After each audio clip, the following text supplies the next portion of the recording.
श्री कृष्ण भक्त की कथा। बहुत प्राचीन समय की बात है। एक बहुत ही गरीब कृष्ण भक्त का बेटा अरुण गुरुकुल में पढ़ने जाता था। जितना गरीब परिवार था उतना ही कृष्ण भक्त परिवार था। कहते हैं कि निर्धनता ही धर्म की कसौटी है। उन लोगों की भगवान कृष्ण में अटूट आस्था थी। परिवार में स्नेह एवं सहयोग की अमृत धारा बहती थी। रूखी सूखी रोटी बांटकर भगवान का प्रसाद मानकर खा लेते थे। कोई भी कार्य भगवान कृष्ण कन्हैया का नाम लेकर ही शुरू करते थे। एक बार गुरुजी बच्चों से बोले कि कल वार्षिकोत्सव है, सभी बच्चे अपने अपने घर से दूध लाएंगे।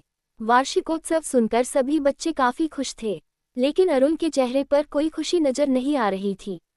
जबकि वह पढ़ने में तेज था, उसके चेहरे पर मायूसी साफ नजर आ रही थी। कारण साफ था, वह सोचते जा रहा था कि वह गुरुकुल के लिए दूध कहाँ से लाएगा। अरुण मासूमियत भरे लहजे में अपने माताजी एवं पिताजी से गुरुकुल के लिए दूध की मांग करता है। अरुण की माँ बोली, बेटा हम लोगों के पास गाय माता तो है नहीं, फिर हम लोग दूध कहाँ से लाएंगे। फिर भी हम लोग कहीं से दूध की व्यवस्था करने का प्रयास करते हैं। दूध की व्यवस्था न होने पर अरुण के पिताजी बोले कि बेटा अपनी असमर्थता बताकर गुरुजी से माफी मांग लेना, दूध की व्यवस्था हम लोग नहीं कर सके। अगले दिन माताजी एवं पिताजी के चरण स्पर्श करके उनका आशीर्वाद लेकर अरुण गुरुकुल चल दिया। उसके सहपाठी बच्चे अपने सुविधानुसार छोटे बड़े पात्र में दूध लेकर हंसी खुशी से वार्षिकोत्सव मनाने की खुशी में गुरुकुल जा रहे थे। उन बच्चों को हंसता खेलता देखकर बालक मन अरुण और मायूस हो गया। रास्ते में पेड़ की छाया में अरुण बैठकर सोचने लगा, हे भगवान, मेरे माता पिता तो आपकी इतनी पूजा पाठ करते हैं, फिर इतना गरीब क्यों है। ये सोचते सोचते अरुण रोने लगा। उसी समय एक नन्हा सा छोटा सा ग्वालबाल अपनी गायों को चराने उधर से निकला। वह ग्वाला अरुण को रोता देखकर उससे रोने का कारण पूछा। अरुण ने दूध वाली बात उस ग्वालबाल को बता दी। ग्वालबाल हंसते हुए बोला कि बस इतनी सी बात है, मैं तुम्हारे लिए अभी दूध की व्यवस्था कर देता हूँ। ग्वालबाल दौड़कर गया और गाय का दूध एक छोटी सी लोटकी में दोहकर अरुण को दे दिया और बोला कि जाकर अपने गुरुजी को दे देना।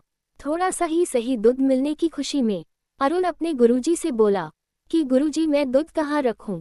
गुरुजी छोटी सी लोटकी में दूध देखकर बोले, ले जाकर जिस बर्तन में दूध रखा हो उसमें रख दो। अरुण जिस बर्तन में लोटकी का दूध डालता वह पात्र भर जाता, लेकिन लोकटी जस का तस दूध से भरी ही रहती। सभी पात्र भर जाने पर अरुण गुरुजी से निवेदन किया कि गुरुजी सभी पात्र दूध से भर गए हैं, फिर मैं ये दूध कहाँ रखूं। गुरुजी छोटी सी लोटकी की तरफ नजर दौड़ाए और झुझला कर बोले कि जहाँ खाली जगह मिले रख दो। अरुण एक बार पुनः चारों तरफ देखकर जहाँ भी बर्तन में थोड़ी जगह देखता लोटकी का दूध उसमें डाल देता, फिर भी लोटकी दूध से भरी की भरी रह गई। अरुण पुनः गुरुजी से निवेदन किया कि सभी पात्र में थोड़ी भी जगह नहीं है। अरुण को गुरुजी साथ लेकर गए और देखे कि पूरा का पूरा सभी पात्र सचमुच दूध से भरा पड़ा था। गुरुजी जिस गिलास से पानी पीते थे उसे लेकर अरुण से बोले कि इसमें दूध डाल दो। अरुण उसमें दूध डाल दिया, गिलास भी दूध से भर गया, फिर भी लोटकी दूध से भरी की भरी रह गई। ये देख गुरुजी आश्चर्यचकित रह गए। गुरुजी के पूछने पर अरुण ने दूध कहाँ से लिया था, कौन दिया, पूरा वृतांत कह सुनाया। गुरुजी अरुण को लेकर उस जगह गए जहाँ वह ग्वालबाल अरुण को दूध दिया था, लेकिन वहाँ न तो गाय थी न तो ग्वालबाल। गुरुजी बोले, धन्य है तुम्हारे कृष्ण भक्त माता पिता और धन्य हो तुम। भगवान कहते हैं कि हम भक्तन के भक्त हमारे। बोलो श्री कृष्ण गोविंद हरे मुरारी। हे नाथ नारायण वासुदेव, जय श्री कृष्ण।